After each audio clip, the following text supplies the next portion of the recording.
Are your iPhone contacts suddenly gone, leaving you in a digital void for important numbers and names? This happens more often than you think, and thankfully, there are usually straightforward solutions. Let's dive into fixing those missing iPhone contacts. First things first, let's check your iCloud sync settings. Head over to your iPhone settings app, scroll down and tap on your Apple ID at the very top. Then, select iCloud. Ensure the contacts toggle is switched on. If it's already on, try switching it off, waiting a few seconds, and then switching it back on. This simple refresh can often resync your contacts. Next, let's verify that your contacts are indeed being sent to iCloud. On the same iCloud screen, tap Apps using iCloud. Make sure Contacts is listed and has a checkmark next to it. If it's not there, your contacts aren't being backed up or sent to iCloud, which is a primary reason they might disappear.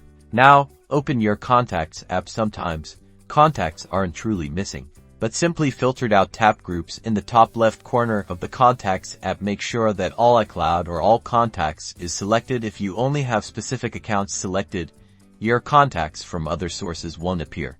Let's also check other accounts that might store your contacts. Go back to Settings and tap on Contacts, then Accounts. If you have accounts like Gmail or Exchange set up, tap into each one and ensure the contacts toggle is enabled for them as well. If a contact was saved under a different account, this will bring them back. If none of these steps work, and you suspect a more significant issue, restoring your iPhone from an iCloud backup might be the next best option. Before doing this, make sure you have a recent backup. You can check this in Settings, greater than your Apple ID, greater than iCloud backup. If you have a recent backup, you can erase your iPhone and then choose to restore from that backup during the initial setup process. By systematically checking these common culprits, you should be able to reunite with your lost iPhone contacts and get back to staying connected.